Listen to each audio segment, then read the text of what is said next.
Opinion के नए अंक में आपका स्वागत है। आज के अंक में दोस्तों हम दो मुद्दों पर चर्चा करेंगे। जैसा कि आपको पता ही है कि चुनाव कल संपन्न हो जाएगा, अभी संपन्न हुई नहीं है, लेकिन उससे पहले चुनाव परिणाम के बारे में अटकलें लगना प्रारंभ हो चुका है और कई सट्टा बाजार, कई बड़े बड़े जानकार, चुनावी पंडित, सबके सबका अपना जो है अनुमान है। तो आइए सबसे पहले हम उन अनुमानों पर आज चर्चा करेंगे, लेकिन वीडियो के अंत में हम जो है मोदी चुनाव प्रचार के बाद कहां गए, क्यों गए और उस पर जो विपक्ष की क्या प्रतिक्रिया है, इस पर भी चर्चा करेंगे। तो आइए चर्चा की शुरुआत करते हैं सबसे पहले चुनाव परिणाम के अटकलों पर। दोस्तों जैसा कि आपको पता ही है, जो भी चुनाव लड़ता है, राजनीतिक पार्टियों की तो छोड़िए, जो निर्दलीय चुनाव लड़ता है वो भी ये सोचकर चुनाव लड़ता है कि वो अपने क्षेत्र में बहुत लोकप्रिय है और वो चुनाव जीत जाएगा। कोई भी व्यक्ति आज तक मुझे ऐसा नहीं मिला है जो ये सोचकर चुनाव लड़ रहा है। धरती पकड़ की बात अलग है, क्योंकि उनको Guinness book of world record में अपना नाम दर्ज करवाना था, लेकिन धरती पकड़ को छोड़ करके आज तक कोई व्यक्ति ऐसा नहीं मिला है जो ये कहे कि मैं चुनाव हारने के लिए लड़ रहा हूं। वही स्थिति पार्टियों की भी, हर पार्टी को लगता है कि वो चुनाव जीत जाएगी। जिस प्रकार से भाजपा और जो उसका इकोसिस्टम है, जो उसके जानकार लोग, उन सबका मानना है कि भैया हम हर हाल में 370 और एनडीए के रूप में हम 400 पार कर जाएंगे, ये उनका दावा है। जो उसके इकोसिस्टम के लोग, वो लोग कहते नहीं 400 तो नहीं, बीजेपी 370 नहीं, लेकिन 350 तक पहुंच जाएगी। सारी बातें सिर्फ भाजपा के लिए हो रहा है, क्योंकि भाजपा चुनाव जीतने के लिए चुनाव लड़ रही है। लेकिन कांग्रेस किस लिए चुनाव लड़ रही है? मैंने पहले कहा कि कोई भी पार्टी, कोई भी व्यक्ति चुनाव इसलिए नहीं लड़ता है कि उसको चुनाव हारना है, लेकिन यहां पर कांग्रेस का कुछ अलग ही माजरा है। वो ये नहीं कह रही कि हम जो 300 पार कर जाएंगे, क्योंकि 320 सीट पर तो सिर्फ चुनाव ही लड़ रही है और उसके साथ जितने उसके सहयोगी हैं, कोई 10, कोई 20, कोई 30 सीट पे चुनाव लड़ रहा है। 30-35 सीट से ज्यादा पे तो कोई चुनाव लड़ नहीं रहा है। अगर ममता बनर्जी की पार्टी टीएमसी को भी अगर इंडिया अलायंस में मान लिया जाए तो वो 42 सीट पर लड़ रहे हैं, लेकिन उनको छोड़कर के कोई तो उतने सीट पे चुनाव भी नहीं लड़ रहा है। तो वो तो ये दावा भी नहीं कर सकता है कि हम जो 100 सीट अकेले जीत जाएंगे। लेकिन कांग्रेस एकलौती पार्टी इंडिया अलायंस में जो 200-300 से ऊपर सीट पे चुनाव लड़ रही है। जब वो पहले करीब 500 सीट पे चुनाव लड़ी थी तब उसको सीट आए थे 52। अब इस बार जो सो करीब वो 200 सीट पे तो चुनाव लड़ ही नहीं रही है, और उसके बावजूद जो कांग्रेस इकोसिस्टम है और जो लोग इकोसिस्टम वाले हैं वो लोग कहते ही हैं कि कांग्रेस ने अपना इंटरनल सर्वे करवाया है। इंटरनल सर्वे करवा करके ये जो भी कांग्रेस इकोसिस्टम को वे दावा कर रहे हैं कि कांग्रेस को तो सिर्फ 90 से 100 सीट पाना है। 100 सीट वो क्रॉस की वो राहुल गांधी प्रधानमंत्री बन जाएंगे। चलिए इनकी बात मान लिया जाए, लेकिन ये 100 सीट आएगा उनको कहां से? 100 सीट लाने के लिए आपको 100 सीट जीतना पड़ेगा ना, तब ना आपके 100 उम्मीदवार जीत करके आवेंगे। लेकिन ये जीतेंगे कहां से, ये कोई भी जानकार आज के तारीख में बताने को तैयार नहीं है। लेकिन वो कहते हैं कि ना हम जीत जाएंगे, अब पता नहीं कहां से जीतेंगे। अगर मान लिया जाए, 1 मिनट के लिए मान लिया जाए कि कांग्रेस को 100 सीट मिल गई, तो क्या वो 272 का आंकड़ा पार कर पाएगी? दोस्तों यहां पे एक चीज ध्यान रखिएगा कि 272 का आंकड़ा पार करने के लिए कम से कम इनके ऐसे 5 सहयोगी होने चाहिए, कांग्रेस के ऐसे 5 सहयोगी होने चाहिए जिसके पास में 30 सीट से ज्यादा, 30 से ज्यादा उम्मीदवार उसके जीते हुए हों। उससे पहले यह संभव ही नहीं है कि इंडिया अलायंस 272 का आंकड़ा पार कर लेगी। अब आप पूछेंगे कि क्या 30 सीट भी नहीं जीत पाएंगे इनके सहयोगी? कौन सहयोगी जीतेगा? सबसे पहले बिहार को लेते हैं। बिहार में क्या आरजेडी 30 सीट जीत पाएगी? जो बिहार में बड़े बड़े जानकार हैं वो भी ये कहने को तैयार नहीं है कि ये 30 सीट लालू की पार्टी जीत पाएगी। तो बिहार से तो आपको मिलेगा नहीं। महाराष्ट्र में इनके सबसे बड़े जो सहयोगी हैं वो उद्धव ठाकरे का शिवसेना, क्या वो 30 सीट जीत पाएगा? संभव ही नहीं है। उसके बाद में आप और आइए, अब आप आइए इनके जो सबसे बड़े सहयोगी हैं डीएमके साउथ में, क्या वो जीत पाएगी 30 सीट? संभावना नहीं है।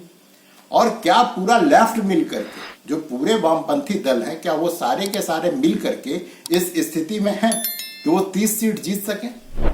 क्योंकि तब इनका आंकड़ा 250 पार करेगा, और जब 250 पार करेगा तब फिर इनके जो 1-2 सीट जीत करके जो छोटी छोटी पार्टियां, तब ये इनके तरफ खिसकना प्रारंभ होगी।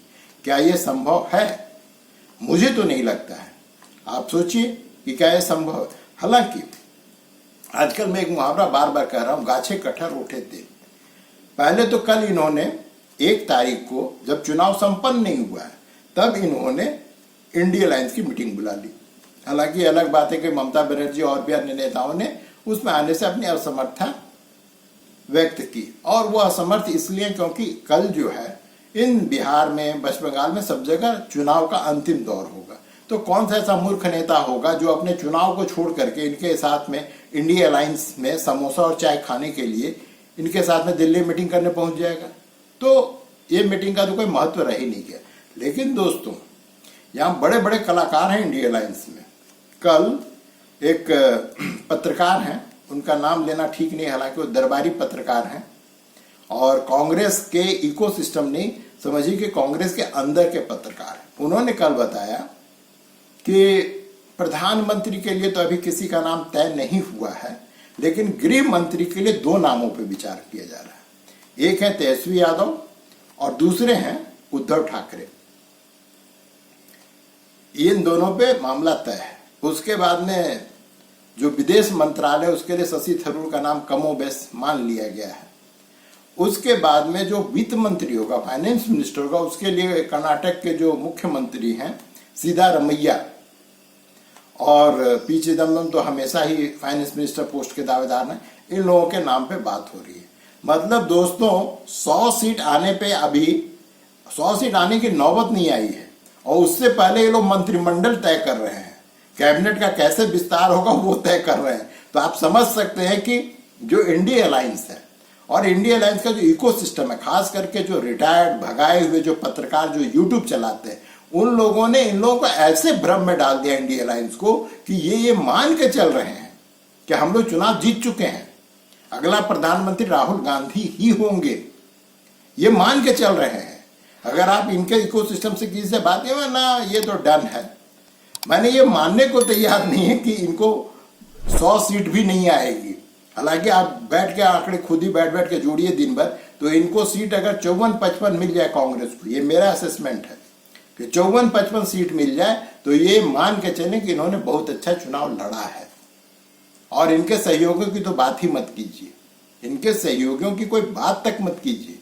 और ये रुझान कहां से आना प्रारंभ हुआ दोस्तों? आप शेयर मार्केट को देखिए, पिछले 3-4 दिन से, जब से ये कंफर्म होने लगा कि मोदी फिर से तीसरी बार प्रधानमंत्री बन रहे हैं, उसमें देखिए कि किस तरह से उछाल आ रहा है।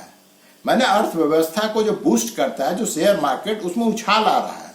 और आप ये मान के चलिए कि कोई मिरेकल हो जाए, अगर मिरेकल हो जाए, जिस दिन कांग्रेस की यहाँ पे सरकार बनेगी, 4 जून को अगर कांग्रेस सरकार बनाने की स्थिति में आ गई, शेयर मार्केट कम से कम 10% क्रैश करेगा, कम से कम 10% क्रैश करेगा। क्योंकि इन लोगों की विश्वसनीयता पे हमेशा से सिर्फ देश को ही नहीं, जो शेयर मार्केट है या जो भी फाइनेंशियल कारोबार में लगे हुए हैं, उन सबको पता है कि ये आवेगा तो फिर से देश को बर्बाद करेगा, ये सबको पता है। लेकिन अब इकोसिस्टम की जो इच्छा है, इच्छा को आप कैसे, उसकी अवहेलना आप कैसे कर सकते हैं? उनको आप थोड़ी ना कर सकते हैं कि आप अपनी इच्छा को दबा लीजिए, ये वास्तविकता से परे है। लेकिन जुड़ खुश हैं, कम से कम कल शाम तक तो खुश हूं, क्योंकि कल शाम में एग्जिट पोल आवेगा, तो 50% तो कल ही पता चल जाएगा कि जीत हो रही है इनकी कि हार हो रही है, और 4 तारीख को फाइनल हो जाएगा ये जीतेंगे कि हारेंगे। तो देखिए दोस्तों क्या होता है। अब आते हैं दोस्तों दूसरी खबर पर। कल शाम में चुनाव प्रचार जब खत्म हो गई, तो प्रधानमंत्री जो है सीधे कन्याकुमारी का रुख कर लिया, और वो जो विवेकानंद मेमोरियल रॉक है, वहां पे जाकर वो साधना में लीन हो। लेकिन इससे पहले जब ये खबर आई कि प्रधानमंत्री चुनाव प्रचार खत्म होने के बाद 1 तारीख 3:30 बजे तक साधना में लीन रहेंगे विवेकानंद मेमोरियल रॉक पे कन्याकुमारी में, तब से विपक्ष में खलबली मच गई। खलबली ये मचा दोस्तों कि उन लोगों ने कहा कि आचार संहिता का उल्लंघन है। अब इसका कंप्लेन करने के लिए मनु सिंघवी के नेतृत्व में कांग्रेसियों का एक पूरा दल जो है जाके इलेक्शन कमीशन में जाके इन्होंने धरना दिया और जो भी इनको अपना शिकायत दर्ज करवाना था करवा के बाहर चले गए। फिर लोगों ने पूछना चालू किया कि आप तो बड़े वकील हैं, आप ये बताइए देश को कि आचार संहिता की कौन सी धारा का उल्लंघन हो रहा है प्रधानमंत्री के कन्याकुमारी में जाके ध्यान में लीन होने से। सन्नाटा। इन लोगों ने कहा कि ये मौखिक चुनाव प्रचार है। अब बड़ा मजेदार चीज है दोस्तों, प्रधानमंत्री कुछ बोले तो समस्या, जब वो मौन धारण करे तब समस्या। तो आदमी करे तो करे क्या, करे तो करे क्या, तस्वीरों में बस यहाँ पे ये है। और वो प्रधानमंत्री इससे पहले 2014 के चुनाव में जब चुनाव प्रचार खत्म हुआ तो वो महाराष्ट्र के प्रतापगढ़ किला है वहां पे जाकर वो ध्यान में लीन हो गए थे। 19 में आप सबने वीडियो देखा है, वो केदारनाथ जाकर के वहां पे 24 घंटा के लिए वो ध्यान मग्न हो गए। वो हिंदू हैं और वो किसी से छुपाते नहीं कि मैं हिंदू हूँ। हिंदू अपना हिंदू जो उनका जो आस्था है उसको किसी से छुपाते नहीं है।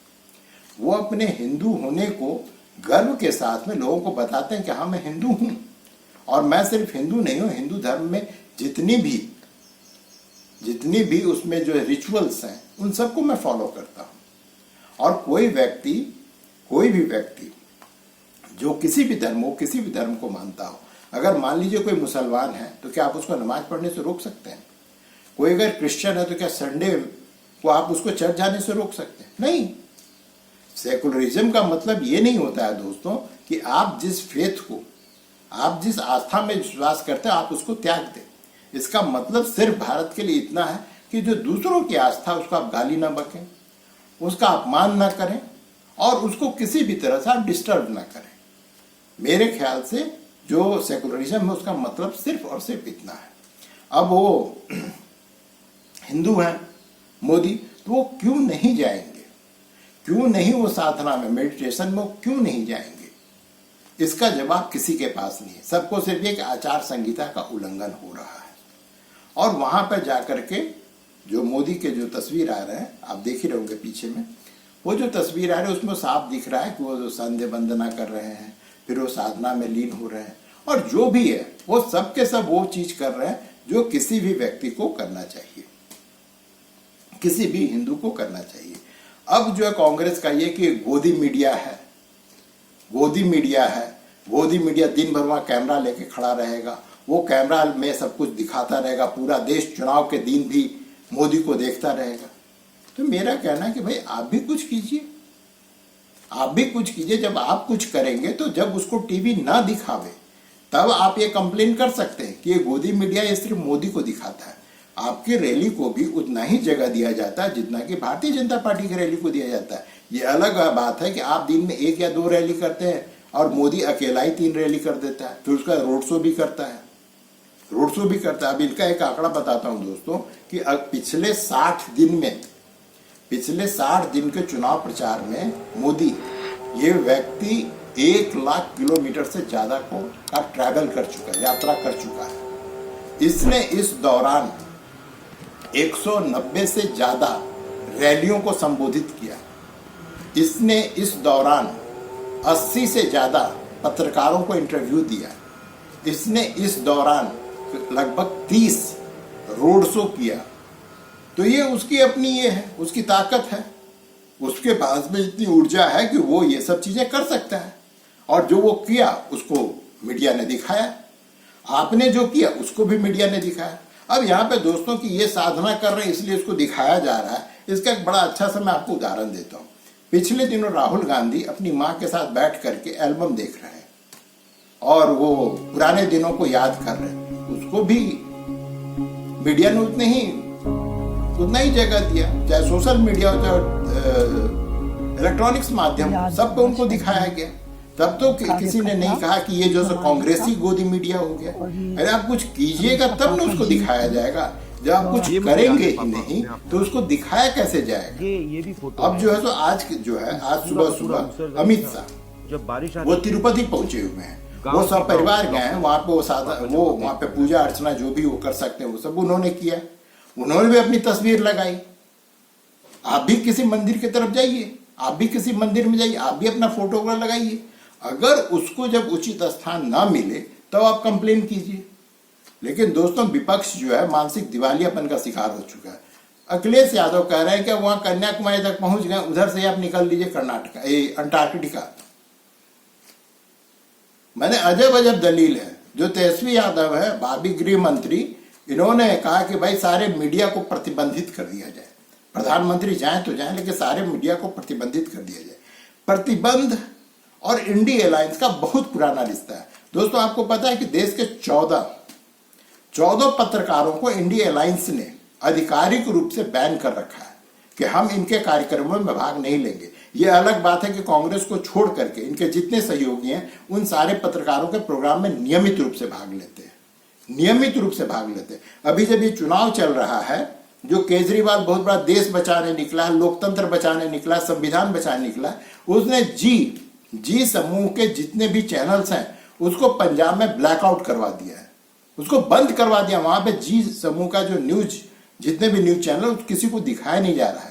जानते हैं क्यों? क्योंकि उन लोगों ने पंजाब में नशा और वहां पर जो कृषि के हालात है उस पर जो कुछ प्रोग्राम जो है उन लोगों ने चलाया है, जो आप गवर्नमेंट के, जो वहां पे भगवंत मान गवर्नमेंट है उसके खिलाफ है। इसके कारण जो उस चैनल को बैन कर दिया। और ये लोग चले हैं इंडिया अलायंस वाले लोकतंत्र बचाने, संविधान बचाने। मैंने हर जगह जो तेजस्वी यादव कहा, ये ट्रेट है, ये पूरे के पूरे इंडिया अलायंस का लक्षण है। ये जहां भी जाएंगे वहां सिर्फ प्रतिबंध की बात करेंगे और यहां भी इन्होंने प्रतिबंध की बात की है। अब सबका अपना अपना राग है। और 2 दिन की बात है, 4 तारीख को मंगलवार को जब दूध का दूध और पानी का पानी हो जाएगा तो कुछ दिनों तक या तो ये लोग सुटक के बैठे रहेंगे या हो सकता है कि ये लोग फिर से ईवीएम राग अलापना चालू करें और रोड में उतर कर नाच गाना प्रारंभ करें। लेकिन जब तक अमित शाह है गृह मंत्री, आप एकदम निश्चिंत रहिए, ये लोग ऐसा कुछ नहीं कर पाएंगे क्योंकि इनको फंड मिले तो ये कुछ भी कर सकते हैं। और विदेशी फंड इन लोगों के लिए खुला हुआ है।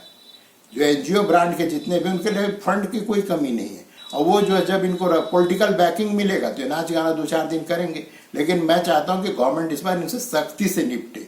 इससे न सिर्फ देश की छवि खराब होती है, ये कहीं ना कहीं करोड़ों रुपया देश का बर्बाद होता है इन लोगों के इन नाच गाना के कारण। तो आज के लिए दोस्तों बस इतना ही। मिलते हैं अगले अंक में, तब तक के लिए नमस्कार।